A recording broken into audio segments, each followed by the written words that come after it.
നിർത്തുകയാണ്. അതിലേക്ക് വെള്ളം കൂടെ കയറി ചെന്നാൽ അപകടം സംഭവിക്കും. അതുകൊണ്ടും ആ വെള്ളം കുറച്ചേ കുടിക്കാവൂ, 1 മാസത്തേക്ക് 2 മാസത്തെ, അത് കഴിഞ്ഞാൽ പിന്നെ കുടിക്കാം. അതുവരെ നിങ്ങൾക്ക് വെള്ളം ലിമിറ്റഡാണ്. 2 കപ്പ്, 1 കപ്പ്, 3 കപ്പ്, അതിനപ്പുറം ഒരു ദിവസം കുടിച്ചേക്കരുത്. ഇത് പറഞ്ഞാൽ പിന്നെ ദാഹം വരും. ഇങ്ങനെ കൊറോണക്ക് അങ്ങനെയല്ല കുടുങ്ങിയത്. വീട്ടിൽ നിന്ന് ഇറങ്ങരുതെന്ന് പറഞ്ഞാൽ പിന്നെ ഇറങ്ങാൻ മുട്ടുകയാണ്. അങ്ങനെ പോലീസുകാരൻ അടി കൊണ്ടിട്ട് തിരിച്ചു വരികയാണ്. ഇറങ്ങരുത് എന്ന് പറഞ്ഞാൽ പിന്നെ ഇറങ്ങാൻ തോന്നും. ഇറങ്ങിക്കോ എന്ന് പറഞ്ഞാൽ ഇപ്പോൾ എവിടെയും പോയില്ല എന്ന്, 2 ആഴ്ചക്ക് വീട്ടിൽ തന്നെ ഇറങ്ങിയില്ല എന്ന് വരും. പക്ഷെ ഇറങ്ങരുത് എന്ന് പറഞ്ഞവരിടങ്ങാറാണ് അല്ലേ. പള്ളികളൊക്കെ ഉണ്ട് ജനൽമ, ഇവിടെ തുപ്പരുത്, അവിടെ തന്നെ പോയി തുപ്പും. എന്താ ഇപ്പോൾ ഇതേക്കാനെന്ന് വെച്ചിട്ടില്ലേ. അപ്പോൾ ഒരു ചിത്താന്തമാണ്, അല്ലെങ്കിൽ ഒരു കിർക്കാണ് ചില ആളുകൾക്ക്. ചില കാര്യങ്ങൾ ബ്രേക്ക് ചെയ്യണമെന്ന് തോന്നും. വെള്ളം കുടിക്കരുത് എന്ന് ഡോക്ടർമാര് പറഞ്ഞാൽ നിങ്ങൾ നിങ്ങളുടെ രോഗികൾക്ക് പച്ചവെള്ളം കൊടുക്കാതെ നിങ്ങൾ അവരെ തടഞ്ഞു നിർത്തുന്ന പോലെ അള്ളാഹു അവൻ ഇഷ്ടപ്പെട്ട ആളുകൾക്ക് ഭൗതിക സൗകര്യങ്ങൾ കൊടുക്കാതെ അള്ളാഹു തടഞ്ഞു വെക്കുന്നുണ്ട്. അത് അള്ളാഹു ഇഷ്ടപ്പെട്ടതിന്റെ അടയാളമാണെന്ന് പരിശുദ്ധ റസൂലുള്ളാഹി സ്വല്ലല്ലാഹു അലൈഹി വസല്ലം. പൈസ ഉണ്ടാവില്ല എന്നല്ല അതിനർത്ഥം. അള്ളാഹു പൈസ കൊടുക്കുന്ന അവൻ ഇഷ്ടപ്പെടുന്ന ആൾക്കാരുണ്ട്. ദുനിയ എന്ന് പറഞ്ഞാൽ നമ്മൾ മനസ്സിലാക്കണം, സമ്പത്ത്, നമ്മുടെ വാഹനം, വീട്, നമ്മുടെ നാട്, മലകള്, പർവ്വതം, ആകാശം, മനോഹരമായ കാഴ്ചകള്, ഇതൊക്കെ ആലമാണ്, ഈ ലോകമാണ്. ദുന്യാവ് എന്ന് പറഞ്ഞാൽ നമ്മൾ എങ്ങനെയാണോ ഇതിനെ അനുഭവിക്കുന്നത് അതിനാണ് ദുന്യാവ് എന്ന് പറയാം. ദുന്യാവ് അള്ളാഹിന്റെ ദൃഷ്ടാന്തമാണ്. ആലം അള്ളാഹുവിന്റെ ദൃഷ്ടാന്തമാണ്. ആലം, ലോകം അള്ളാഹുവിന്റെ ദൃഷ്ടാന്തമാണ്. പക്ഷേ ദുന്യാവ് എന്ന് പറയുന്നത് our experience of this world, നമ്മൾ എങ്ങനെയാണോ ഈ ലോകത്തെ അനുഭവിക്കുന്നത് അതിനാണ് ഈ ദുന്യാവ് എന്ന് പറയാം. അല്ലാതെ പൈസക്ക് ദുന്യാവ് എന്ന് പറയില്ല. ഉസ്മാൻ റളിയല്ലാഹു അൻഹു 1000 ഒട്ടകങ്ങളെ ദീനിന് സ്വതക്ക കൊടുത്തു. പൈസ ഇല്ലെങ്കിൽ അത് ചെയ്യാൻ പറ്റുമോ? ആളുകൾ ഹജ്ജിനും ഉംറക്കും പോകുന്നില്ലേ? അള്ളാഹ് പൈസ കൊടുത്തോണ്ടല്ലേ ചെയ്യാൻ പറ്റുന്നത്. ദാനം, നമ്മുടെ പള്ളികളും ഈ സ്ഥാപനവും നമ്മുടെ ഈ ചാരിറ്റബിൾ സൊസൈറ്റി ഒക്കെ ഇവിടെ ഉണ്ടായില്ലേ? പൈസ ഉണ്ടായിട്ടില്ലേ? അത് നേരെ മറിച്ച് അതിലേക്ക് മനസ്സ് കൊടുക്കുക. മനസ്സ് മുഴുവൻ പൈസയുടെ പിന്നാലെ, ആകെ ചിന്ത പൈസയാണ്. വീട്, പറമ്പ് വാങ്ങിക്കുക, സ്ഥലം എടുക്കുക, വീടുണ്ടാക്കുക, വാഹനം മേടിക്കുക, ഭക്ഷണം കഴിക്കുക, കറങ്ങുക, ഇത്ര തന്നെ ആഗ്രഹമുള്ളൂ. മരണം ചിന്തിക്കാൻ പോലും കഴിയില്ല, ആഖിറം ആലോചിക്കാൻ പോലും പറ്റില്ല. അങ്ങനെ നടക്കുന്നതിനെയാണ് ദുന്യാവ് എന്ന് പറയാം. അള്ളാഹു അവൻ ഇഷ്ടപ്പെട്ടവർക്ക് ആ ബോധം കൊടുക്കൂല. അവർക്ക് പൈസ ഉണ്ടോ? അള്ളാഹ് തന്ന പൈസയാണ്, ഫീ സബീലില്ലാഹ്. അല്ലാത്തവൻ പിശുക്കും, തരാൻ പറ്റൂല എന്ന് പറയും അല്ലേ. അങ്ങനെയാണ്. നമ്മുടെ കച്ചവടക്കാർക്ക് എത്ര ഉണ്ട് ഇവിടെ? നല്ല റാഹത്തിൽ കച്ചവടം നടക്കുമ്പോൾ ആരെങ്കിലും വല്ല വിവരം പറയോ? ഇല്ല. കച്ചവടം മോശമായോക്കണം, നാട്ടിൽ മുഴുവൻ അറിയും. കച്ചവടം എല്ലാം ആകെ മാർക്കറ്റ് ഡൗൺ ആണ്, എല്ലാവരും അറിയും അല്ലേ. ഗൾഫിലൊക്കെ അങ്ങനെയാണ്, നാട്ടിലൊക്കെ അങ്ങനെ തന്നെയാണ്. വലിയ പൈസക്കാരാണ്, റാഹത്താണെന്നൊക്കെ പറഞ്ഞ് നടക്കണവരടുത്ത് ഒരു റെസീറ്റ് നോക്കിയിട്ട് ചെന്നാൽ മനസ്സിലാക്കാം ഓരോ പായര എത്രയാണെന്ന് അല്ലേ. നമുക്ക് പള്ളിക്ക് ഒരു പിരിവുണ്ട്, ഒരു 100 രൂപ തരണേ എന്ന് പറഞ്ഞാൽ അവിടെ കൊടുക്കാനുണ്ട്, ഇവിടെ കൊടുക്കാനുണ്ട്, അത് കടം ഇത് കടം. അപ്പം മനസ്സിലാവും യഥാർത്ഥത്തിൽ എന്താ നടക്കുന്നത് എന്ന്. അതുവരെ നമുക്കറിയാൻ പറ്റൂല. അള്ളാഹുവിനെ ഇഷ്ടപ്പെടുന്നവർ, നിനക്ക് പ്രയാസമുണ്ടെങ്കിലും അള്ളാഹുവിന് വേണ്ടിയല്ലേ, പടച്ചോൻ തരും. കുറച്ച് ലാഭമൊക്കെ കുറവാണ്, എന്നാലും സാരമില്ല, അള്ളാഹു എനിക്ക് തരും. ഇതിന്റെ ബറക്കത്ത് അള്ളാഹുവിനെ പരീക്ഷിക്കുകയാണ്, എടുത്തോളൂ എന്ന് പടച്ചതമ്പുരാന് വേണ്ടി ദാനം ചെയ്യാനുള്ളൊരു മനസ്സ് അത് അള്ളാഹ് ഇഷ്ടപ്പെട്ടവർക്കേ ഉണ്ടാവുള്ളൂ. അതുകൊണ്ടാണ്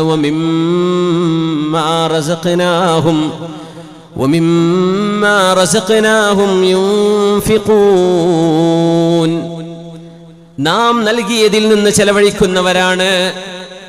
ആ ബോധം മുഅ്മിനേ വരുള്ളൂ. മറ്റേത് ഞാൻ ഉണ്ടാക്കിയതെന്ന് ചെലവഴിക്കുകയാണെന്ന് അവർക്ക് തോന്നുക. ഇത്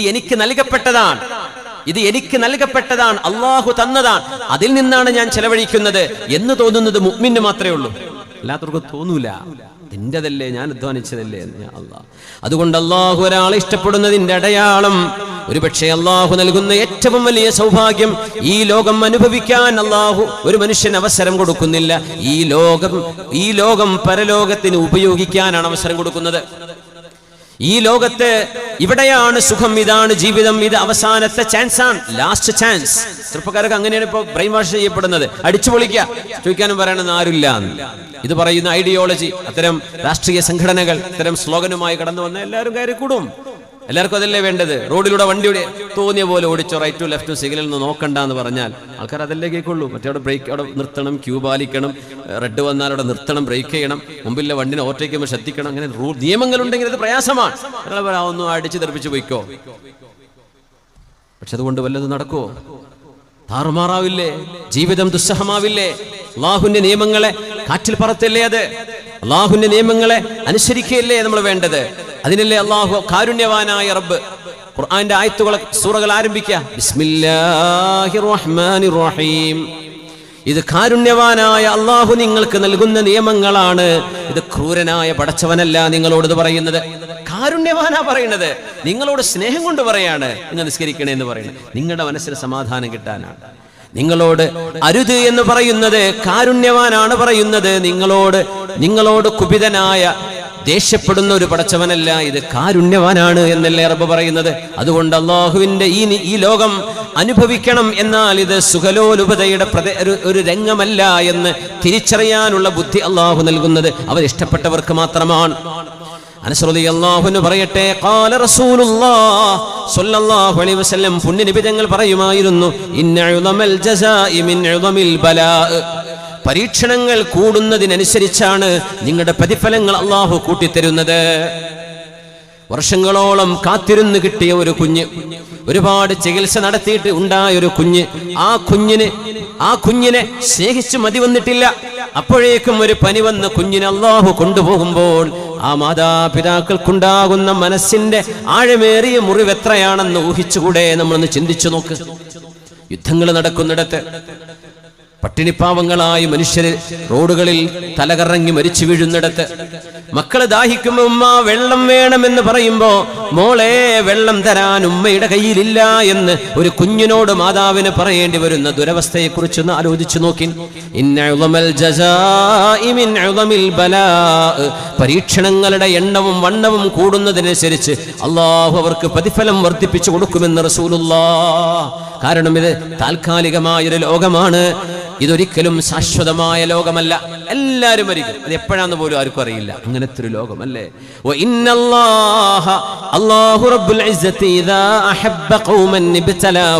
അള്ളാഹു ഒരു സമൂഹത്തെ ഇഷ്ടപ്പെടുകയാണെങ്കിൽ അവരെ പരീക്ഷണത്തിന് അള്ളാഹു വിധേയമാക്കും. അതുകൊണ്ട് യുദ്ധങ്ങളും പ്രയാസങ്ങളും ഉള്ളിടത്ത്, പ്രതിസന്ധികൾ ഉള്ളിടത്ത് അള്ളാഹു കോപിച്ചത് കൊണ്ടാണ് എന്ന് നമുക്ക് ഒറ്റയടിക്ക് വിധി എഴുതാൻ കഴിയില്ല.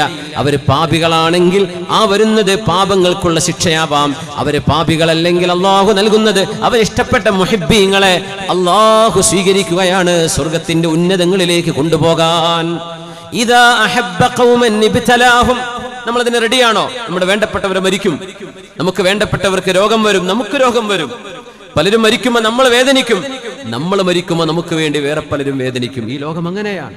അമ്മ മരിച്ചു, വാപ്പ മരിച്ചു നമ്മൾ പറയും, പിന്നെ നമ്മുടെ മക്കൾ പറയും നമ്മൾ വാപ്പ മരിച്ചു, നമ്മളായിരിക്കും പോവുക. അപ്പോ ഇതാണ് ഈ ലോകം.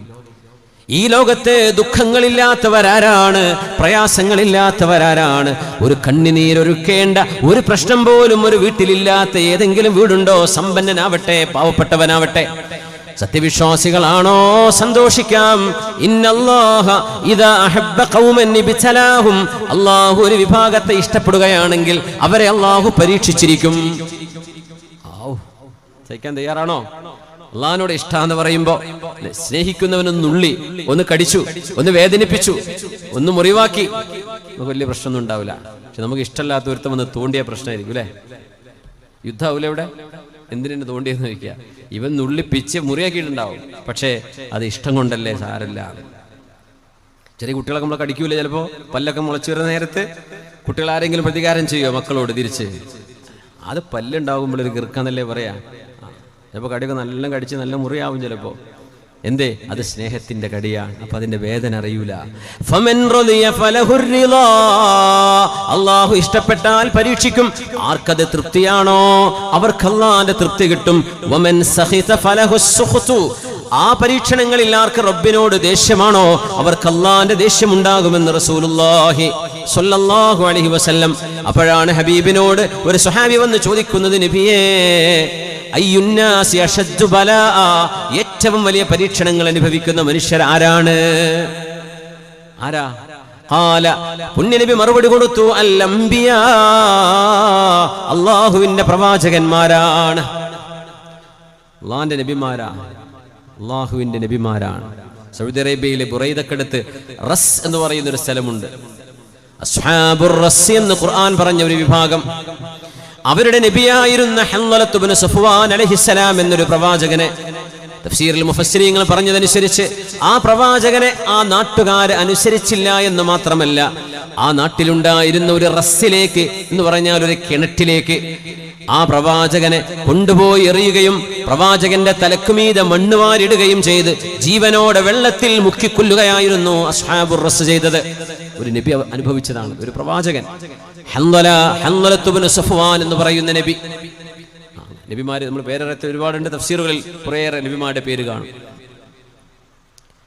യഹ്യ അലൈഹിസ്സലാം ജോൺ ദ ബാപ്റ്റിസ്റ്റ് എന്ന് ക്രിസ്ത്യാനികൾ വിളിക്കും. സ്നാപക യോഹന്നാൻ അല്ലേ, യോഹന്നാൻ, അതാണ് യഹ്യ അലൈഹിസ്സലാം. യഹ്യ നബി അലൈഹിസ്സലാമിന്റെ തല അറുത്തുകൊണ്ടാണ് മഹാനവറുകൾ ഷഹീദാകുന്നത്. മഹാന്റെ തല അവിടുത്തെ ഭരണാധികാരി ഹെറോഡസ്, അയാൾ അഭിസാരികയായ വ്യഭിചാരിണിയായ ഒരു പെണ്ണിനെ വിവാഹം ചെയ്യണമെന്ന് പറഞ്ഞപ്പോ അവരുടെ കുടുംബ ബന്ധത്തിന്റെ പേരിൽ അത് പാടില്ല എന്ന് യഹ്യ നബി അലൈഹിസ്സലാം ഈസ നബിയുടെ ശരീഅത്ത് വെച്ച് ഫത്വ കൊടുത്തപ്പോ കള്ളുകുടിച്ച് മതോന്മത്തനായി അഭിസാരികയായി പെണ്ണിനോട് ഹെറോഡസ് ചോദിക്കുകയാണ്, നിനക്ക് ഇഷ്ടപ്പെട്ടത് എന്താണ്, നിന്നെ സ്വന്തമാക്കാൻ ഞാൻ എന്താണ് തരേണ്ടത് എന്ന് ചോദിച്ചപ്പോ യഹ്യ നബിയുടെ തല ഒരു തളികയിൽ കൊണ്ടുവന്നാൽ നിങ്ങൾക്ക് എന്നെ ഞാൻ സമർപ്പിക്കാമെന്ന് ആ അഭിസാരികയായ പെണ്ണ് മറുപടി പറഞ്ഞപ്പോ അള്ളാഹുവിന്റെ ദാക്കിറും ആബിദുമായ സക്കരിയ നബി അലൈഹിസ്സലാമിന് 90 വയസ്സ് കഴിഞ്ഞപ്പോ അള്ളാഹു പേരിട്ട് റബ്ബ് കൊടുത്ത അത്ഭുത മോനാണ് യഹ്യ നബി അലൈഹിസ്സലാം. 90 വയസ്സ് കഴിഞ്ഞ് അള്ളാഹിനോട് ദുആ ചെയ്ത് കിട്ടിയ മോനാണ്. ആ മോൻ യഹ്യ നബി അലൈഹിസ്സലാമിനെ തലയറുത്തു കൊണ്ടുവന്നുകൊണ്ടാണ് അഭിസാരികയായ ഒരു പെണ്ണിന് യഹ്യ നബിയുടെ തല കാഴ്ചവെച്ചത്. ഒരു നബിക്ക് അനുഭവിച്ച അനുഭവമാണത്. യാ അല്ലാഹ്, അയ്യുന്നാസി അശദ്ദു ബലാഅൻ യാ റസൂലല്ലാഹ്, നബിയെ ആരാണ് ഏറ്റവും വലിയ പരീക്ഷണങ്ങൾ അനുഭവിച്ചത്? പ്രവാചകന്മാര് തന്നെയാണ്, അമ്പിയാക്കന്മാരാണ്. സക്കരിയ നബി അലൈഹിസ്സലാം എന്ന യഹ്യ നബിയുടെ പിതാവ് ശത്രുക്കൾ അവരെ പിടികൂടാൻ വന്നപ്പോ ഒരു വൃക്ഷം പിളർന്ന് കാണിച്ചു കൊടുത്തതാണ്, എന്റെ അടുത്തേക്ക് കയറിക്കോളൂ എന്ന് പറഞ്ഞ് യഹ്യ നബി അലൈഹിസ്സലാമിന്റെ പിതാവ് സക്കരിയ നബി അലൈഹിസ്സലാം ഒരു വൃക്ഷത്തിന്റെ ഉള്ളിൽ അഭയം പ്രാപിച്ചു. മുഅ്ജിസത്താണത്, മുഅ്ജിസത്ത് വാസ് എ മിറക്കിൾ. അത് കണ്ട ശത്രുക്കൾ ആ വൃക്ഷം ഈർച്ചവാള് കൊണ്ട് മുറിക്കുകയായിരുന്നു. മുറിച്ചത് യഹ്യ നബി അലൈഹിസ്സലാമിന്റെ പിതാവ് സക്കരിയ നബി അലൈഹിസ്സലാമിന്റെ ശരീരമായിരുന്നു. അങ്ങനെ ഷഹീദായ വാപ്പയാണ് സക്കരിയ നബി അലൈഹിസ്സലാം. ഇതൊക്കെ അമ്പിയാക്കന്മാർക്കുണ്ടായതാണ്. അവർ അള്ളാന്റെ അടുത്ത ആൾക്കാരല്ലേ? ആണ്. സിദ്ദീഖ് റളിയല്ലാഹു തആല അൻഹു കഴിച്ചാൽ ഖുലഫാഉർ റാഷിദുകളിൽ 4 പേരിൽ 3 പേർ ഉമർ തങ്ങളും ഉസ്മാൻ എന്നവരും അലിയാർ തങ്ങളും ശത്രുക്കളുടെ കരങ്ങളാൽ കഠാരകളാൽ ദാരുണമായി ഷഹീദായവരാണ് അല്ലേ? അവർ സ്വർഗ്ഗത്തിലേക്ക് പോകുന്നവരല്ലേ? ആണ്. അപ്പൊ ഇതും അള്ളാഹുവിന്റെ തൃപ്തിയും എന്തേ എങ്ങനെയാണ് ബന്ധിക്കുന്നത്? ഇന്ന അശദ്ദന്നാസി ബലാഅനിൽ അംബിയാ സുമ്മൽ അംസലു ഫല്ലംസൽ. എന്നാൽ അമ്പിയാക്കന്മാരെ കഴിഞ്ഞാൽ അവരോടൊപ്പം എത്താൻ കഴിയുന്ന സജ്ജനങ്ങളിലെ ഏറ്റവും നല്ലവർ യുബ്തല റജുലു അലാ ഖദ്രി ദീനിഹി. ഒരു മനുഷ്യന്റെ ദീൻ എത്രയാണോ, ഒരു മനുഷ്യന്റെ ഈമാൻ എത്രയാണോ അതിനനുസരിച്ചാണ് അവർക്ക് പരീക്ഷണങ്ങൾ ഉണ്ടാകുന്നത്. ഫമാ യബ്റഹുൽ ബലാഉ ബിൽ അബ്ദി ഹത്താ യത്റുകഹു യംശി അലൽ അർളി വലൈസ അലൈഹി ഖത്വീആ. മക്കളാൽ പരീക്ഷിക്കപ്പെടുന്നവരെ, മക്കളാൽ ഒരു വാപ്പ പറയാം, എൻ്റെ മകൻ മരിച്ചാൽ ഞാൻ അന്ന് ചോറ് വെച്ച് ആഘോഷിക്കുന്നു. മനുഷ്യന്മാർക്ക് ഭക്ഷണം കൊടുത്തിട്ട് മകൻ ചെയ്തു കൂട്ടുന്ന ദുൽമ കൊണ്ട് വാപ്പ പറയാ, യാ അല്ലാഹ് യുബ്തല റജുൽ, പരീക്ഷണമാണ്. മക്കൾ ഇല്ലാതെ വിചാരിക്കും, പടച്ചോനെ ഇങ്ങനത്തെ മക്കൾ ഉണ്ടാവുന്നതിനെക്കാട്ടും നല്ല ഇല്ലാണ്ടായിരിക്കലല്ലേ എന്ന് ചിന്തിച്ചു അല്ലേ? അൽമാനിഉഹു അല്ലാഹ്, നൽകുന്നതും നൽകാതിരിക്കുന്നവനും അല്ലാഹു തന്നെ. അല്ലാഹുവിന്റെ തീരുമാനങ്ങൾ മനുഷ്യർക്ക് ഖൈറാണ്. അത് മനസ്സിലാവാൻ സമയമെടുക്കും ചിലപ്പോൾ. യുബ്തല റജുലു അലാ ഖദ്രി ദീനിഹി, ഒരു മനുഷ്യന്റെ ദീനനുസരിച്ചാണ് അവർക്ക് പരീക്ഷണങ്ങൾ വരുന്നത്. ഫഇൻ കാന ദീനുഹു സ്വൽബൻ ഇഷ്തദ്ദ ബലാഉഹു. നാട്ടിൽ മുഅ്മിനീങ്ങളായ 5 നേരം നിസ്കരിക്കുന്ന, അല്ലാഹുവിൽ വിശ്വസിക്കുന്ന, ചോർന്നൊലിക്കുന്ന വീട്, അപകടങ്ങൾ, രോഗങ്ങൾ, പ്രയാസങ്ങൾ, ദാരിദ്ര്യം, എന്നാൽ അല്ലാഹുവിന്റെ ഇബാദത്തിൽ ഒന്നുപോലും മുടക്കാതെ കൊണ്ട് നടക്കുന്ന ആളുകൾ അറിയണമേ, അവരുടെ ഈമാനിന്റെ ആഴം എത്രയോ അതിനനുസരിച്ച് അല്ലാഹു പരീക്ഷണം നൽകുകയാണ്. അവർ അല്ലാഹുവിന് ഇഷ്ടപ്പെട്ടവരാണ്.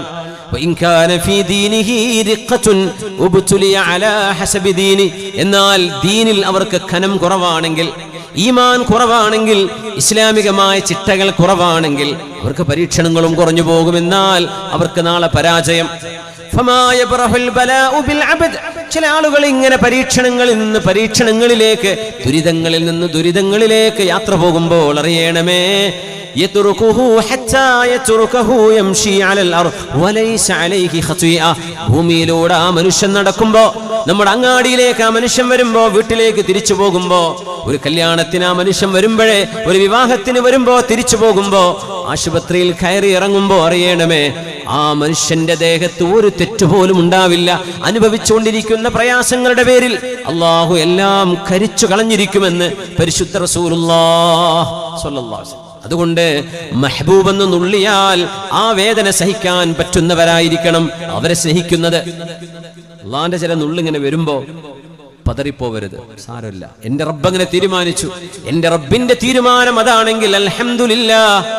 രോഗം നൽകുന്നത് അല്ലാഹുവാണ്. വഇദാ മരിൽതു ഫഹുവ യശ്ഫീൻ. ശിഫ നൽകുന്നതും അല്ലാഹു തന്നെ. പ്രയാസങ്ങൾ പരീക്ഷണമായി നൽകുന്നത് റബ്ബ് തന്നെയാണ്.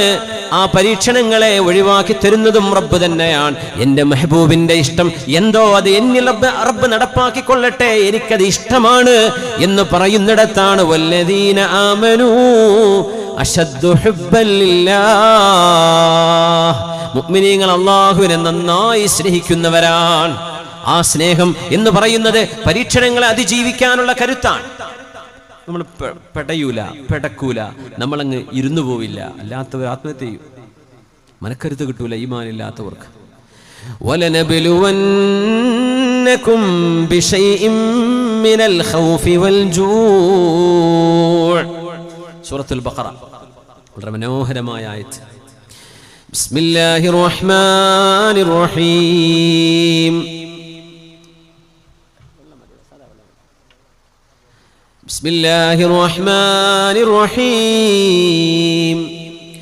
ولنبلونكم بشيء من الخوف والجوع ونقص من الأموال والأنفس والثمرات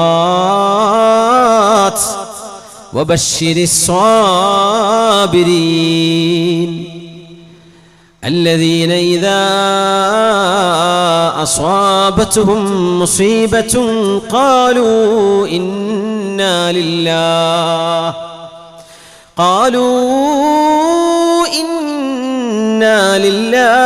وإنا إليه راجعون أولئك عليهم صلوات من ربهم ورحمة وأولئك هم المهتدون.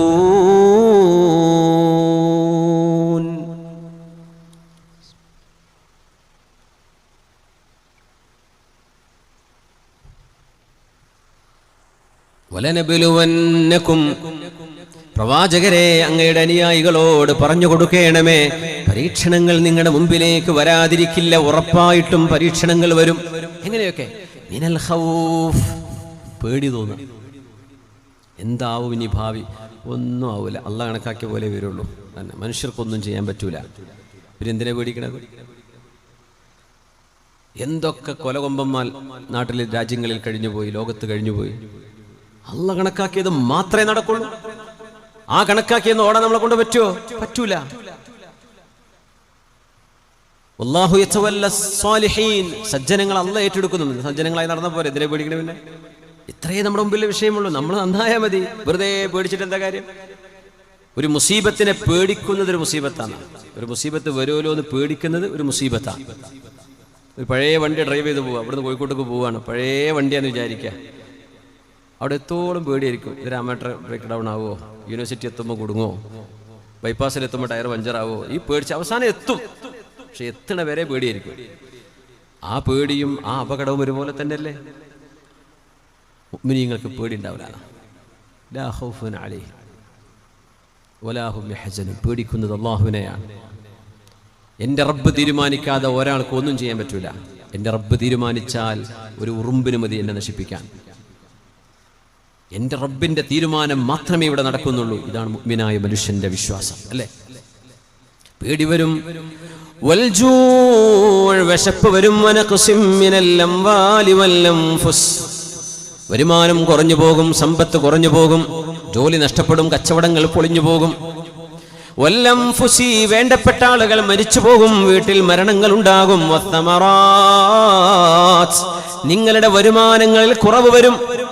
ഇതൊക്കെ ലോകത്ത് നടക്കൂട്ടോ, നിങ്ങളുടെ വീട്ടിലൊക്കെ നടക്കും. ഇതുവരെ നടന്നില്ലേ? നാളെ മുതൽ ഉണ്ടാവും പ്രതീക്ഷിച്ചോളി. വിശപ്പ് കൊണ്ടും പേടി കൊണ്ടും സമ്പത്ത് കുറഞ്ഞുകൊണ്ടും മരണങ്ങളും ദുരിതങ്ങളും വന്നുകൊണ്ട് അള്ളാഹു പരീക്ഷിക്കുമ്പോൾ ആരാണോ ക്ഷമിക്കുന്നത് അവർക്ക് സന്തോഷവാർത്ത കൊടുക്കണേ നബിയേ. അവരല്ലാഹു ഇഷ്ടപ്പെട്ടിരിക്കുന്നു. ആരാ ക്ഷമിക്കുന്നവര്? الذين إذا أصابتهم مصيبة ഒരു ചെറിയ പരീക്ഷണമെങ്കിലും അവർക്ക് വന്നാൽ, അത് ജലദോഷമാവട്ടെ, പനിയാവട്ടെ, ചെറിയ കടമാവട്ടെ, വലുതാവട്ടെ, ഒരു ബുദ്ധിമുട്ട് വന്നാൽ ഖാലൂ അവർ പറഞ്ഞുകൊണ്ടിരിക്കുന്ന വാക്കെന്താണെന്നറിയോ? ഇന്നാ ലില്ലാഹ് ഞങ്ങളൊക്കെ അല്ലാഹുവിൻ്റെതല്ലേ, ഞങ്ങൾ അല്ലാഹുവിൻ്റെതല്ലേ, വ ഇന്നാ ഇലൈഹി റാജിഊൻ ഞങ്ങൾ അല്ലാഹുവിലേക്ക് തിരിച്ചു പോകേണ്ടവരല്ലയോ എന്ന് ചിന്തിക്കുന്നവരും പറയുന്നവരും നബിയെ അവരോട് സന്തോഷം അറിയിച്ചു കൊടുക്കണേ, അവർ രക്ഷപ്പെട്ടവരാണ്. ഉലൈക അലൈഹിം സ്വലവാതും മിർ റബ്ബിഹിം വറഹ്മ അല്ലാഹുവിന്റെ കാരുണ്യവും അല്ലാഹുവിന്റെ സംരക്ഷണവും അവർക്കുണ്ട്. വഉലൈക ഹുമുൽ മുഹ്തദൂൻ അവരാണ് സന്മാർഗത്തിൽ നിലകൊള്ളുന്നവര്. അല്ലാഹുവിനെ പഴിചാരുന്നവരല്ല, ആരെങ്കിലും കുറ്റപ്പെടുത്തുന്നവരല്ല.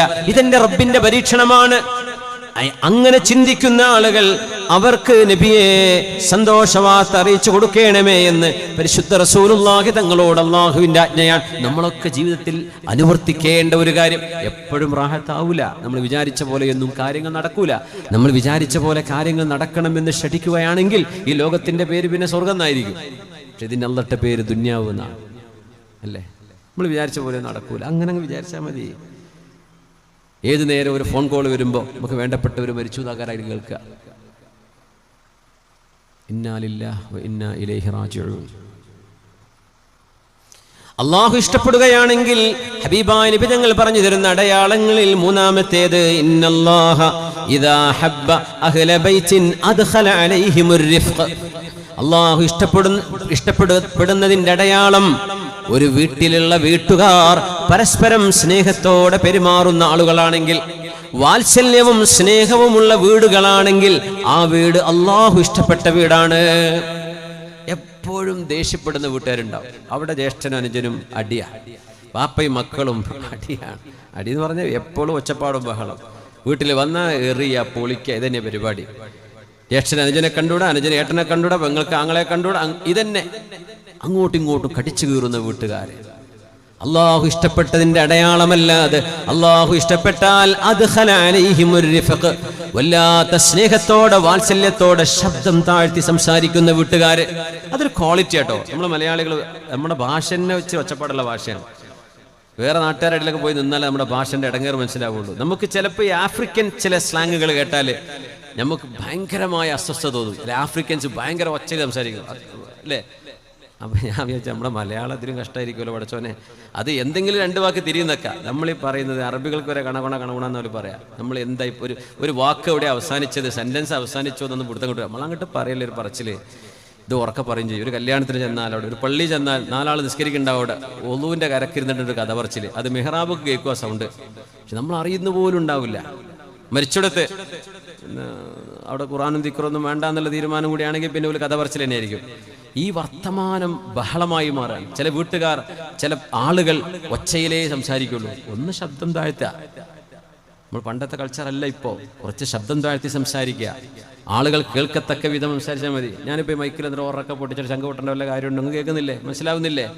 അത് മതി. എന്തിനാ കുറേ ഒച്ച ഉണ്ടാക്കണം? ശബ്ദം താഴ്ത്തുക, ആവശ്യമുള്ള വോളിയം എടുത്താൽ മതി. നമ്മൾ ആരോട് സംസാരിക്കുന്നു അവർക്ക് കേൾക്കേണ്ട ശബ്ദത്തിൽ മാത്രം ബഹളം ഉണ്ടാവരുത്. ദേഷ്യപ്പെടുമ്പം പോലും ഒച്ച വെച്ച് സംസാരിക്കരുതെന്നാ. ഒരാൾ ദേഷ്യപ്പെടുമ്പോൾ ഒച്ച വെച്ച് സംസാരിച്ചാൽ ആ മനുഷ്യനെ, അയാളെ കൺട്രോൾ ചെയ്യാൻ പറ്റൂല എന്നതിൻ്റെ അർത്ഥം. ചിലരൊക്കെ ദേഷ്യപ്പെടുന്നത് തിന്നാൻ വരുന്ന പോലെ വരിക, അല്ലേ? നമ്മുടെ സമരങ്ങൾ അങ്ങനെയാണ്, നമ്മുടെ ചിന്താബാധകൾ അങ്ങനെയാണ്, നമ്മുടെ പ്രതിഷേധങ്ങൾ അങ്ങനെയാണ്. ബഹളം വെച്ച് ഒച്ച വെച്ചിട്ട് തന്നെയാണ് പരിപാടി. ഒന്നും പറഞ്ഞിട്ട് കാര്യമില്ല. എന്തായാലും ഉറക്കന്നെ പറയുള്ളൂ, ചിന്താബാദ് വല്ല പറയാൻ നടക്കൂല. പക്ഷെ നമ്മുടെ വീട്ടിൻ്റെ ഉള്ളിൽ ഇതൊക്കെ ഒന്ന് കുറച്ചുകൂടെ, സൗണ്ട് വെക്കലും ബഹളം വെക്കലും ദേഷ്യപ്പെടലും ഒന്ന് കുറച്ചുകൂടെ. ഇന്നല്ലാഹ ഇദാ അഹബ്ബ അഹ്ല ബൈത്തിൻ, ഒരു വീട്ടുകാരെ അല്ലാഹു ഇഷ്ടപ്പെടുകയാണെങ്കിൽ അദ്ഖല അലൈഹിമുർ റിഫ്ഖ്, അല്ലാഹു വാത്സല്യം ആ വീട്ടിൽ പ്രവേശിപ്പിക്കും. ആ വീട്ടുകാർക്ക് വാത്സല്യമുണ്ടാവും. ഉമ്മ മക്കളോട് സ്നേഹത്തോടെ പറയുന്ന ഉമ്മ, മക്കളോട് സ്നേഹത്തോടെ വാത്സല്യത്തോടെ സംസാരിക്കുന്ന ഉപ്പ, മാതാപിതാക്കളോട് ശബ്ദം താഴ്ത്തി സംസാരിക്കുന്ന മക്കള്, എത്ര വലുതാ. അവരാണ് വീട്ടിലെ ചെലവ് പുലർത്തുന്നത്. അത് വിചാരിച്ച് ബാക്കിയുള്ളവരൊക്കെ അടിമയെ കൊടുക്കാൻ പറ്റും? വാപ്പ വാപ്പനല്ലേ, ഉമ്മ ഉമ്മയല്ലേ, അവരെ ബഹുമാനിക്കണ്ടേ, ആദരിക്കണ്ടേ? ഉമ്മയോട് വാപ്പയോട് സംസാരിക്കുമ്പോ ശബ്ദം താഴ്ത്തി സംസാരിക്കുന്ന മക്കള്, ജ്യേഷ്ഠനോട് പതുക്കെ പറയുന്ന അനുജൻ, തന്റെ കീഴെയുള്ളവനോട് വാത്സല്യത്തോടെ സംസാരിക്കുന്ന മുതിർന്നവർ, ആ വീട്ടുകാർ ഒച്ച വെച്ച് ബഹളം വെക്കുന്നത് ആരും കേട്ടിട്ടില്ല. ആ വീട്ടുകാര് സ്നേഹത്തോടെ പെരുമാറാറുള്ളൂ. അങ്ങനത്തെ ഒരു വീട് നിങ്ങളുടെ ശ്രദ്ധയിൽപ്പെടുകയാണെങ്കിൽ ആ വീട് അല്ലാഹു ഇഷ്ടപ്പെട്ട വീടാണ് എന്ന് മഹാനായ റസൂലുള്ളാഹി സ്വല്ലല്ലാഹു അലൈഹി വസല്ലം അല്ലാഹുവിന്റെ ഇഷ്ടത്തിന്റെ ഒരു അടയാളമാണ്. അങ്ങനെ അല്ലെങ്കിൽ ഇന്ന് മുതൽ എന്ത് ചെയ്യാ, ഇന്ന് മുതൽ ആ പരിപാടി അങ്ങനെ ആക്കുക. ഇൻഷാ അല്ലാഹ് ഒച്ചപ്പാടും ബഹളൊന്നും വേണ്ട. മരിച്ചു പോയാൽ ഇതൊരു നല്ല മനുഷ്യരായിരുന്നു എന്ന് മയ്യത്തിനെ നോക്കി മനുഷ്യന്മാർ പറയണം. അതൊരു ഷഫാഅത്താണ്. അല്ലാഹ് മരിച്ചില്ലേ കഴിച്ചില്ലായി എന്ന് പറയരുത്.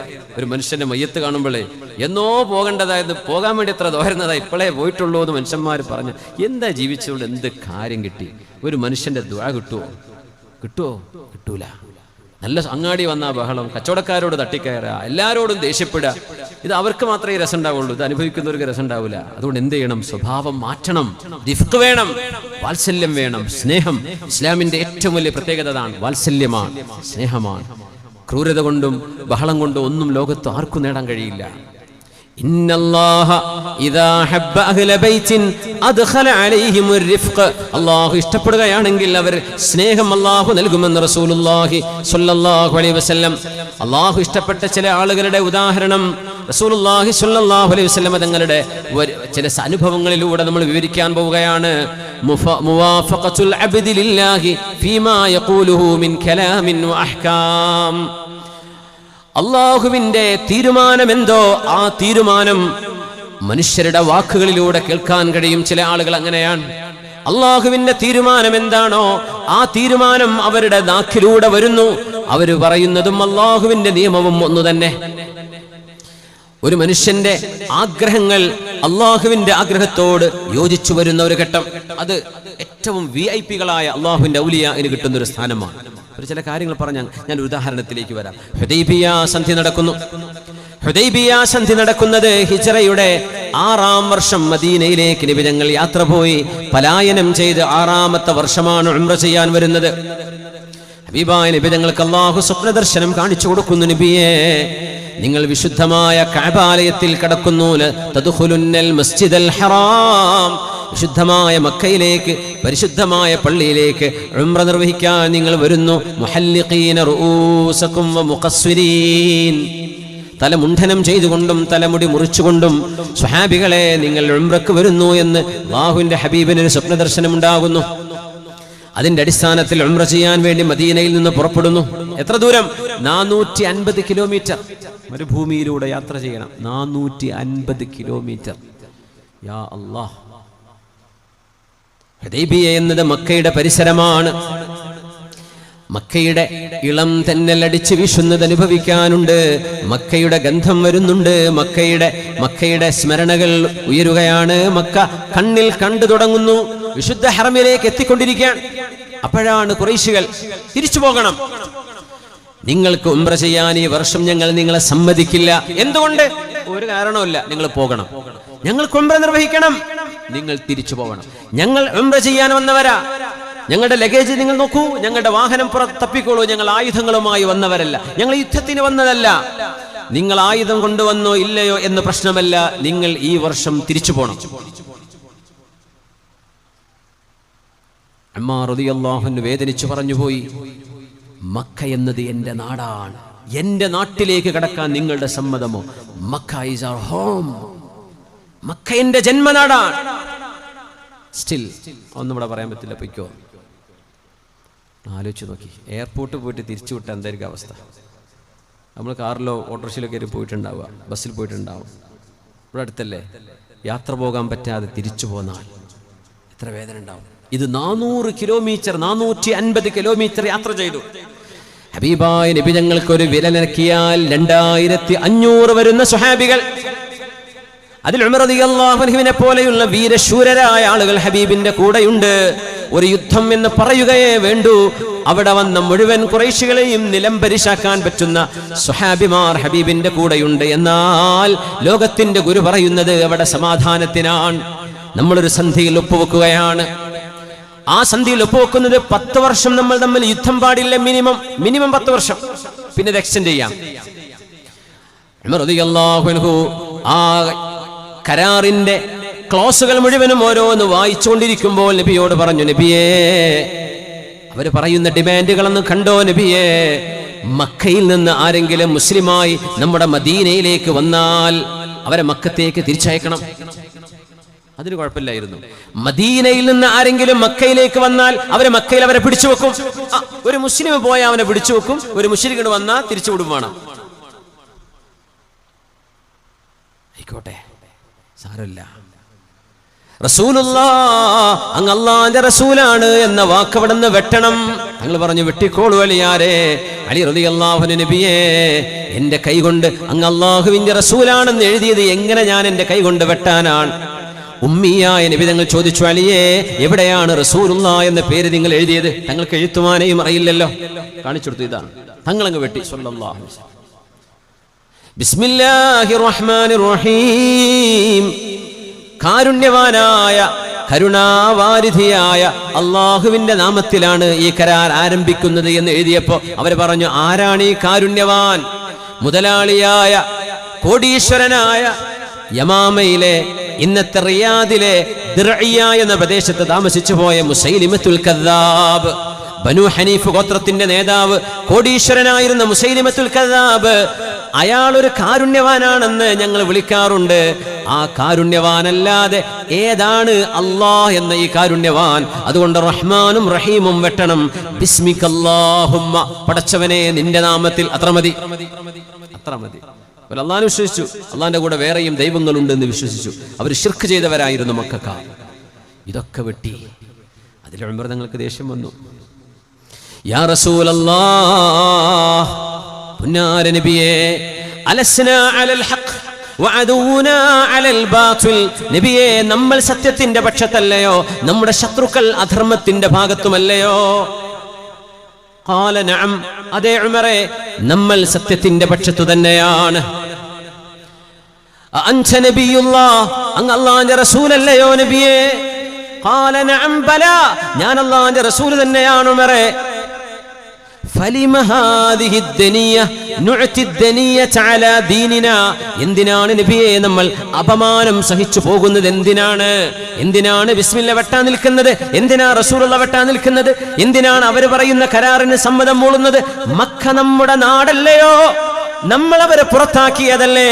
ആ ജന്മനാട്ടിലേക്ക് കഅബാലയം ഒന്ന് കാണാൻ 3 ദിവസമെടുക്കുന്ന നമ്മുടെ ഒരു യാത്രയെ ഈ മക്കയുടെ മുറ്റത്തെത്തിയിട്ട് നമ്മളോട് തിരിച്ചു പോകണമെന്ന് പറയുന്ന ഈ ക്രൂരതക്ക് ആയുധം കൊണ്ട് മറുപടി പറഞ്ഞുകൂടെ എന്ന് ചോദിക്കുമ്പോൾ അല്ലാഹുവിന്റെ റസൂൽ പറയുകയാണ്, ഇന്നി റസൂലുള്ളാഹ്, ഉമറേ, ഞാൻ അല്ലാഹുവിന്റെ റസൂലാണ്. ഹുവ നാസുരി, അല്ലാഹു എന്നെ സഹായിക്കുന്നവനാണ്. വലസ്തു അസ്വി, എന്റെ റബ്ബ് പറയുന്നതിന് എനിക്ക് എതിര് ചെയ്യാൻ പറ്റില്ല. എന്റെ റബ്ബ് ഈ സന്ധിക്ക് ഒപ്പുവെക്കണമെന്നാണ് പറയുന്നത്. അതുകൊണ്ട് ഞാനത് ചെയ്യുന്നു ഉമറേ. ആ അപമാനം നമ്മൾ സഹിച്ചേ പറ്റൂ. അല്ലാഹു എന്നെ സഹായിക്കും ഉമറേ. ഇന്നല്ലാഹ നാസുരി, അല്ലാഹു എന്നെ സഹായിക്കും. ഞാൻ അല്ലാഹുവിന്റെ റസൂലാണ്. ഇന്നി റസൂലുള്ളാഹ് ഹുവ നാസുരി വലസ്തു അസ്വി. ഈ വാക്കുകൾ ഓർത്തുവെക്കെ. സിദ്ദീഖ് റളിയല്ലാഹു അൻഹു ഇത് തന്നെ ആവർത്തിക്കാൻ പോകുന്നുണ്ട്. നമ്മൾ എഴുന്നേറ്റ് നിൽക്കാൻ പറഞ്ഞ സമയമായി. 3 സ്വലാത്ത് ചൊല്ലി എഴുന്നേറ്റ് നിൽക്കുകയാണ്. ഒന്ന് കയ്യും കാലൊക്കെ ഒന്ന് കുടഞ്ഞിട്ട് പോകേണ്ടവർക്ക് പോകാനും മൂത്രയ്ക്കാനുള്ളവർക്ക് പോകാനൊക്കെയുള്ള സമയമാണ്. പക്ഷേ അള്ള സമയം നേരം വൈകിയും തോന്നുന്നു. ഞങ്ങൾ പോയിക്കോട്ടെ, ഉറക്കൊഴിഞ്ഞിട്ട് ഉസ്താദിൻ്റെ വേദോണ്ട് സുബഹി കിട്ടിയില്ല എന്ന് പറയാൻ നിൽക്കരുത്, ദയവ് ചെയ്തിട്ട്. എല്ലാ പൂർണ്ണ സ്വാതന്ത്ര്യം. അപ്പോൾ 3 സ്വലാത്ത് ചൊല്ലിയാണ്. ഒന്ന് റാഹത്തിൽ. സമയം പോകണത് അറിഞ്ഞ്, സമയം 1 മണിക്കൂർ കഴിഞ്ഞു. ഇനി 1 മണിക്കൂറും കൂടെ ഒക്കെ പെട്ടെന്ന് തീരുന്നാണ് തോന്നുന്നത്. അപ്പോൾ 3 സ്വലാത്ത് നമ്മൾ ഉറക്ക ചൊല്ലിയാണ്. ഉറക്ക ചൊല്ലില്ല, തൊണ്ടൊക്കെ ശരിയാക്കിയില്ലേ? സൗണ്ടൊക്കെ വരണട്ടാ. അൽഹംദുലില്ലാ. സല്ലു അലൻ നബി മുഹമ്മദിൻ വആലിഹി. അല്ലാഹുമ്മ സ്വല്ലി അലാ സയ്യിദിനാ മുഹമ്മദിൻ വഅലാ ആലി സയ്യിദിനാ മുഹമ്മദിൻ വബാരിക് വസല്ലിം അലൈഹി. ചൊല്ലിക്കോളൂ. അല്ലാഹുമ്മ സ്വല്ലി അലാ سيدنا محمد وعلى آل سيدنا محمد وبارك وسلم عليه. اللهم صل على سيدنا محمد وعلى آل سيدنا محمد وبارك وسلم عليه. ഒരു കാര്യം പറഞ്ഞോട്ടെ, നിങ്ങൾ ഇരുന്ന സീറ്റ് ഇപ്പുറത്താക്കി കൊടുത്തിട്ട് ഓരോ സീറ്റിൽ നിങ്ങൾ ഇരിക്കുക. അങ്ങനെ ഒന്ന് സ്വിച്ച് ചെയ്യാൻ പറ്റുമോ? ഒന്ന് മാറിയിരിക്കാൻ പറ്റുമോ? അതിലൊരു ഉഷാർ കിട്ടുന്ന അവനാൻ്റെ സീറ്റ് വിട്ടുകൊടുക്കൂല എന്ന് പറയുന്നത് തിരഞ്ഞെടുപ്പൊന്നും അല്ല കേട്ടോ. നിങ്ങൾ കൊടുത്തോളെ. അൽഹംദുലില്ലാ, റാഹത്തിലിരിക്കുക. അൽഹംദുലില്ലാ. തിരക്കുള്ള ആൾക്കാർ കൂടുതലൊന്നുമില്ല, കുറച്ച് ആൾക്കാർക്ക് തിരക്കുള്ളൂ എന്നാണ് കണ്ടത്. അപ്പം നമ്മൾ ഇരിക്കാൻ തയ്യാറാണ്. മുന്നോട്ട് പോവല്ലേ? യാത്ര പോവല്ലേ? അൽഹംദുലില്ലാ. ധൈര്യത്തിലിരുന്നോളി, പിരിവൊന്നുമില്ല. അതുകൊണ്ട് പിന്നെ പേടിക്കണ്ട. നമ്മുടെ ഈ സംരംഭത്തെ നിങ്ങൾ സഹായിക്കണേ. നിങ്ങൾ എല്ലാവരും അതിലേക്ക് സഹായിച്ചത് കൊണ്ടാണ് ഇത്രയും ഭംഗിയായി നിർവഹിക്കാൻ സാധിക്കുന്നത്. പടച്ച തമ്പുരാൻ അല്ലാഹു നമ്മുടെ പ്രശ്നങ്ങൾക്ക് ഹലാൽ കൊണ്ട് പരിഹാരം തരട്ടെ. ആമീൻ യാ റബ്ബൽ ആലമീൻ. ഇൻഷാ അല്ലാഹ് നമ്മുടെ പരിപാടിയുടെ അവസാനം ദുആ ചെയ്ത് ഒരു 11:45 10:53 11:50 ആകുമ്പോൾ നിർത്തും. 12 മണിയാകുമ്പോൾ ദുആ കഴിഞ്ഞ് നമ്മൾ ക്ലോസ് ചെയ്ത് പോയിരിക്കും ഇൻഷാ അല്ലാഹ്. ആയുസ്സുണ്ടെങ്കിൽ അല്ലാഹു തൗഫീഖ് ചെയ്യട്ടെ.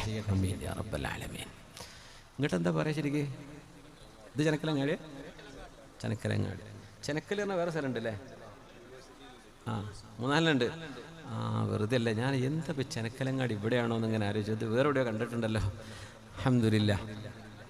അങ്ങാടി ഇവിടെ ഉള്ളൂ അല്ലേ? തിരൂരങ്ങാടി പറഞ്ഞ പോലെ. ആയിക്കോട്ടെ, ചെനക്കലങ്ങാടിയാണിത്. അൽഹംദുലില്ലാ. യാ റസൂലല്ലാഹി അലസ്നാ അലൽ ഹഖ് വഹും അലൽ ബാത്തിൽ. നബിയെ, നമ്മൾ സത്യത്തിന്റെ പക്ഷത്തല്ലയോ, അവർ അസത്യത്തിന്റെ പക്ഷത്തും. അതേ ഉമറേ, അങ്ങ് അല്ലാഹുവിന്റെ റസൂലല്ലേ? ഉമർ തങ്ങൾ പിന്നെ ഭയങ്കര സങ്കടമായിട്ടോ. ഉമർ തങ്ങൾ പറയാണ്, ഞാൻ അന്നാ ചോദിച്ചത് വേണ്ടില്ല, ഇനി എന്തിനെ ഞാൻ അല്ലാഹുവിന്റെ റസൂൽ അങ്ങനെയൊക്കെ ചോദിച്ചത്? ഉമർ തങ്ങൾ സംശയം കൊണ്ട് ചോദിച്ചതല്ല, ഒരു മനസ്സമാധാനത്തിന് ചോദിച്ചതാ. തങ്ങളോട് അനാദരവോടുകൂടെ ചോദിച്ചതല്ല കേട്ടോ. മഅദല്ലാഹ്, ഒരിക്കലും അങ്ങനെ ചിന്തിക്കരുത്. ലിയത്മഇന്ന ഖൽബു, ഹൃദയത്തിലൊരു സമാധാനം കിട്ടാൻ വേണ്ടി, സഹിക്കാൻ പറ്റണില്ല, അതുകൊണ്ട് ചോദിച്ചതാണ്. ഹബീബായ നബി തങ്ങൾ പറഞ്ഞു, ഇന്നി റസൂലുള്ളാഹി വഹുവ നാസിരി വലസ്തു അസ്വി. ഞാൻ അല്ലാഹുവിന്റെ റസൂലാണ് ഉമറേ. ഒരു റസൂലിന് അല്ലാഹ് പറഞ്ഞതല്ലേ ചെയ്യാൻ പറ്റൂ. എന്റെ റബ്ബ് എന്നെ സഹായിക്കും. ഹബീബിന്റെ ആത്മവിശ്വാസമാണത്. അപ്പോൾ ഉമർ തങ്ങൾ ചോദിച്ചു, അലം തകുൻ തുഹദ്ദിസുനാ അന്നാ നഅതിൽ ബൈത ഫനതവഫു. നബിയെ, അങ്ങല്ലയോ ഞങ്ങളോട് പറഞ്ഞത് കഅബാലയം നമ്മൾ ചെന്ന് കാണുകയും വിശുദ്ധമായ മക്കയിൽ ചെന്ന് നമ്മൾ തവാഫ് ചെയ്യും, ഉംറ ചെയ്യുമെന്ന് നബിയെ അങ്ങല്ലയോ ഞങ്ങളോട് പറഞ്ഞത്? തങ്ങൾ ചോദിച്ചു, അഖുൽതു ലക അന്നക തഅതീഹിൽ ആം. ഈ കൊല്ലം തന്നെ നമ്മൾ ഉംറ ചെയ്യുമെന്ന് ഞാൻ പറഞ്ഞോ? ഇല്ല. എന്നാൽ ഫഇന്നക ആതീഹി വമുതവ്വിഫും ബിഹി. ഉമറേ, ഒരു നാൾ നിങ്ങൾ ഇവിടെ വരും, ഈ കഅബയെ പ്രദക്ഷിണം ചെയ്യും, നിങ്ങൾ തവാഫ് ചെയ്യും. അത് ഈ വർഷം തന്നെ നടക്കുമെന്ന് പറഞ്ഞോ? ഇല്ലല്ലോ. നമ്മൾ ഒരു പ്രതീക്ഷയിൽ പോന്നു. ഈ വർഷം നടക്കാൻ അല്ലാഹുവിന്റെ തീരുമാനമില്ല. അടുത്ത വർഷം നമ്മൾ ചെയ്യും. സിദ്ദീഖ് റളിയല്ലാഹു അൻഹു ഈ സംഭവം നടക്കുമ്പോൾ അങ്ങ് ദൂരെ മാറി നിൽക്കുകയായിരുന്നു. റസൂലുള്ളാഹി തങ്ങളുടെ ഉത്തരങ്ങളെല്ലാം കിട്ടിയതിന് ശേഷം ഉമർ റളിയല്ലാഹു അൻഹു മനസ്സമാധാനം ഒന്നുകൂടെ കിട്ടാൻ സിദ്ദീഖ് തങ്ങളോട് ചെന്ന് ചോദിക്കുകയാണ്, അബൂബക്കർ സിദ്ദീഖേ റളിയല്ലാഹു അൻഹു, സിദ്ദീഖ് എന്നവരെ അലസ്നാ അലൽ ഹഖ് വഹും അലൽ ബാത്തിൽ. തങ്ങളോട് ചോദിച്ച അതേ ചോദ്യം സിദ്ദീഖ് എന്നവരോട്. സിദ്ദീഖ് എന്നവർ ഈ ചോദ്യം കേട്ടിട്ടില്ല, നബി തങ്ങളുടെ മറുപടിയും സിദ്ദീഖ് തങ്ങൾ കേട്ടിട്ടില്ല. ഉമർ തങ്ങൾ പോയിട്ട് ചോദിക്കുകയാണ്. നോക്കൂ, കൊടുക്കുന്ന മറുപടി നോക്കണം, ഭയങ്കര അത്ഭുതമാണ്. അലസ്നാ അലൽ ഹഖ് വഹും അലൽ ബാത്തിൽ. സിദ്ദീഖേ, നമ്മൾ സത്യത്തിന്റെ പക്ഷത്തും അവർ അസത്യത്തിന്റെ പക്ഷത്തുമല്ലയോ? ഖാല നഅം, അതെ. ഫഅലാമ നുഅതി ദനിയത ഫീ ദീനിനാ. എന്തിനാണ് നമ്മൾ ഈ അപമാനം സഹിക്കുന്നത് സിദ്ദീഖേ? സിദ്ദീഖ് റളിയല്ലാഹു അൻഹു ഒരൊറ്റ മറുപടിയാ കൊടുക്കുന്നത്. ഇന്നഹു റസൂലുള്ളാഹ്, അവരല്ലാഹുവിന്റെ റസൂലാണ് ഉമറേ. വഅന്നല്ലാഹ നാസിറുഹു, അല്ലാഹു നബിയെ സഹായിക്കും. വലൈസ യഅസി, അല്ലാഹു പറഞ്ഞതിനെതിരെ നബി തങ്ങൾക്ക് ചെയ്യാൻ പറ്റൂല. തങ്ങൾ പറഞ്ഞ അതേ വാക്കാണ് സിദ്ദീഖ് എന്നവരെ ആവർത്തിക്കുന്നത്. തങ്ങൾ എന്താ പറഞ്ഞത്? ഇന്നി റസൂലുള്ളാഹ് വഹുവ നാസിരി വലസ്തു അസ്വി, ഞാൻ അല്ലാഹുവിന്റെ റസൂലാണ്, അല്ലാഹ് എന്നെ സഹായിക്കും, എനിക്ക് അല്ലാഹുക്ക് എതിര് ചെയ്യാൻ പറ്റൂല ഉമറേ. സിദ്ദീഖ് റളിയല്ലാഹു അൻഹു ഇത് കേൾക്കാതെ റസൂലുള്ളാഹി തങ്ങൾ എന്താണോ പറഞ്ഞത് ആ വാക്കുകൾ തന്നെ സിദ്ദീഖ് എന്നവർ ആവർത്തിക്കുകയാണ് ഇവിടെ. ഈ മനപ്പൊരുത്തം അല്ലാഹുവിന്റെ മഹബ്ബത്തിന്റെ വലിയൊരു അടയാളമാണ്. തങ്ങൾ എന്താണോ മറുപടി കൊടുത്തത് അതന്നെ ഇവിടെ മറുപടി. അങ്ങനെ ഉമർ റളിയല്ലാഹു അൻഹു അടുത്ത ചോദ്യം ചോദിച്ചു. അലം യുഹദ്ദിഥന റസൂലു അന്നാ നഅതിൽ ബൈത വനതവഫു ബിഹി, അല്ലാഹുവിന്റെ റസൂൽ നമ്മളോട് പറഞ്ഞിട്ടില്ലയോ അബൂബക്കറേ, കഅബാലയത്തിന്റെ അരികത്ത് നമ്മൾ വരുമെന്നും അവിടെ തവാഫ് ചെയ്യുമെന്നും നമ്മളോട് നബി തങ്ങൾ പറഞ്ഞില്ലയോ? അപ്പോൾ ശ്രദ്ധിക്കുന്നവരുടെ ചോദ്യം, അഖാല ലക അന്നക തഅതീഹിൽ ആം, ഈ കൊല്ലം ഇതേ വർഷം നിങ്ങൾ ഉംറ ചെയ്യുമെന്ന് നബി തങ്ങൾ പറഞ്ഞോ ഉമറേ? ഇല്ല. നബി തങ്ങൾ പറഞ്ഞോ ഉമറേ ഈ കൊല്ലം ഉംറ ചെയ്യുമെന്ന് പറഞ്ഞോ? ഉംറ ചെയ്യുന്നല്ലേ പറഞ്ഞിട്ടുള്ളൂ, ഈ കൊല്ലം എന്ന് പറഞ്ഞോ? അത് തങ്ങൾ ചോദിച്ച ചോദ്യമാണത്. അപ്പോൾ ഉമർ തങ്ങൾ പറഞ്ഞില്ല, ഈ കൊല്ലം എന്ന് പറഞ്ഞിട്ടില്ല. അപ്പോൾ ഉമർ റളിയല്ലാഹു അൻഹുവിനോട് സിദ്ദീഖ് എന്നവരുടെ മറുപടി, ഫഇന്നക ആതീഹി വമുത്തവ്വിഫും ബിഹി, എന്നാൽ ഉമറേ നിങ്ങൾ മക്കയിൽ വരും, നിങ്ങൾ തവാഫ് ചെയ്യും, നിങ്ങൾ ഉംറ ചെയ്യും. ഈ കൊല്ലം എന്ന് പറഞ്ഞിട്ടില്ലല്ലോ. നമുക്ക് ഉംറ ചെയ്യാൻ അവസരം അല്ലാഹു നൽകുമെന്നല്ലേ നബിക്ക് കിട്ടിയ സ്വപ്നം. അത് ഈ വർഷം എന്ന് പറഞ്ഞോ? ഈ വർഷം തിരിച്ചു പോവാ, അടുത്ത വർഷം വരും, അല്ലെങ്കിൽ പിന്നെ വരും. റസൂലുള്ളാഹി സ്വല്ലല്ലാഹു അലൈഹി വസല്ലം തങ്ങൾ എന്താണോ പറഞ്ഞത് ആ വാക്കുകൾ തന്നെ സിദ്ദീഖ് റളിയല്ലാഹു അൻഹുവിന്റെ നാക്കിലൂടെ അല്ലാഹു മറുപടിയായി കൊടുക്കുന്നത്. ഇത് അല്ലാഹുവിന്റെ മഹബ്ബത്തിന്റെ ഒരു അടയാളമാണ്. സിദ്ദീഖ് എന്നവരുടെ മെഹബൂബ നബി തങ്ങൾ എന്താ പറഞ്ഞത് അത് തന്നെ മറുപടി. മുവാഫഖത്തുൽ അബ്ദി ലില്ലാഹ്, അല്ലാഹുവിന്റെ ഒരു ഹുക്മ്, റബ്ബിന്റെ ഒരു വിധി, ഹബീബിന്റെ ഒരു ഉത്തരം, അതിന് സമാനമായ ഉത്തരം ഒരു അബ്ദ്, ഒരു സ്വഹാബി പറയുന്നത് അല്ലാഹു ആ സ്വഹാബിയെ ഇഷ്ടപ്പെട്ടതിന്റെ അടയാളമാണ്. ഉമർ റളിയല്ലാഹു അൻഹു തന്നെയും അങ്ങനെ തന്നെ ഉമർ തങ്ങൾ പറയുമായിരുന്നു, വാഫഖതു റബ്ബി ഫീ സലാസ് ഔ അർബഅ, ചില റിവായത്തിൽ 4 വിഷയങ്ങളിൽ അല്ലെങ്കിൽ 3 വിഷയങ്ങളിൽ ഞാൻ എന്താണോ ആഗ്രഹിച്ചത് അതുപോലെ അല്ലാഹുവിന്റെ നിയമം ഇറങ്ങിയിട്ടുണ്ട്. അങ്ങനെയുണ്ട്. ഉമർ റളിയല്ലാഹു അൻഹു തങ്ങളോട് വന്ന് പറയുമായിരുന്നു, മദ്യം ഹറാമായിരുന്നില്ലാത്ത കാലം മുഴുകുടിയന്മാരായിരുന്നു അന്നുണ്ടായിരുന്നത്. അവരോടൊക്കെ ഒരു ദിവസം ഇന്നു മുതൽ കള്ളോടി നിർത്തണം എന്ന് പറഞ്ഞാൽ ഒരു അഡിക്ഷൻ ഉള്ളവരല്ലേ, തല കറങ്ങി വീഴും സാധനം കിട്ടാതിരുന്നാൽ. അതുകൊണ്ട് ഇസ്ലാം മദ്യം നിരോധിച്ചത് മെല്ലെ മെല്ലെയാണ്. നമുക്ക് വാദകല്ലേ, ഖുർആന്റെ ആയത്തൊക്കെ എടുത്ത് നോക്കിയാലേ പരിഭാഷ എടുത്ത് വായിച്ച് പരിഭാഷ എടുത്തിട്ട് ഇങ്ങനെ തട്ടിവിടുന്നവരുണ്ടാവും. അതിൽ കാണും എന്ത് നിസ്കരിക്കാൻ പോകുമ്പോൾ കുടിക്കരുത്. അത് മാത്രം നോക്കിയാൽ എന്താ മനസ്സിലാവുക? മൂല്യന്മാർ വെറുതെ പേടിപ്പിക്കട്ടോ, നിസ്കരിക്കുമ്പോൾ കുടിക്കരുത് എന്നേ പറഞ്ഞിട്ടുള്ളൂ എന്ന് തോന്നിപ്പോകും. മഅദല്ലാ, അത് ദുർബലപ്പെടുത്തപ്പെട്ട ആയത്താണ് പറയാ. അത് ഓതിയ കൂലി കിട്ടും, ഖുർആൻ തന്നെയാണ്. പക്ഷെ അതിന്റെ ആശയം ആക്റ്റീവ് അല്ല. ഏതാണ് ആക്റ്റീവായ ആശയം? ഇന്നമൽ ഖംറു വൽ മൈസിറു വൽ അൻസ്വാബു വൽ അസ്ലാം. ആയത്തിറങ്ങിയ ക്രോണോളജി മനസ്സിലാക്കണം. അപ്പോഴാണ് ഏത് നിയമമാണ് പ്രാബല്യത്തിലുള്ളത് എന്ന് മനസ്സിലാക്കുക. കള്ള് നിരോധിക്കുന്ന അവസാനത്തെ ആയത്ത് വന്നു, ഇന്നമൽ ഖംറു വൽ മൈസിറു വൽ അൻസ്വാബു വൽ അസ്ലാം റിജ്സും മിൻ അമലിശ് ശൈത്താൻ.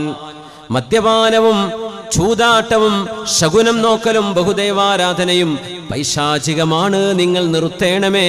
വിജയം വേണോ, നിങ്ങൾ ഇത് ഉപേക്ഷിച്ചേ പറ്റൂ. അപ്പോഴാണ് മദീനത്തെ കള്ള് ഷാപ്പിലെ സർവ്വഭരണികളും പിടാവുകളും പൊട്ടിത്തകർത്തത്, പൊട്ടിച്ചു കളഞ്ഞത്. ഉമർ റളിയല്ലാഹു അൻഹു അന്ന് നബിയോട് പറയും, നബിയേ അല്ലാഹുവിനോടൊന്ന് പറയണേ, നബിയേ മദ്യമൊന്ന് ഹറാമാക്കാൻ പറയണേ. തങ്ങൾ നബിയോട് ഇങ്ങനെ ഇടക്കുമെന്ന് പറയും. അള്ളാഹിന്റെ വഹി വരാതെ നബി തങ്ങൾക്കത് പറയാൻ കഴിയൂല. അലി റളിയല്ലാഹു അൻഹുവിന്റെ ഒരു നിസ്കാരമുണ്ട്. അന്ന് നിസ്കരിക്കുമ്പോഴൊന്നും മദ്യപിക്കരുത് അല്ലെങ്കിൽ മദ്യം പൂർണ്ണമായി ഹറാമാക്കിയ ആ ആയത്ത് ഇറങ്ങിയിട്ടില്ല. അപ്പോൾ കുടിക്കുന്നവർ കുടിക്കുന്നുണ്ട്. അങ്ങനെ ഒരു പാർട്ടി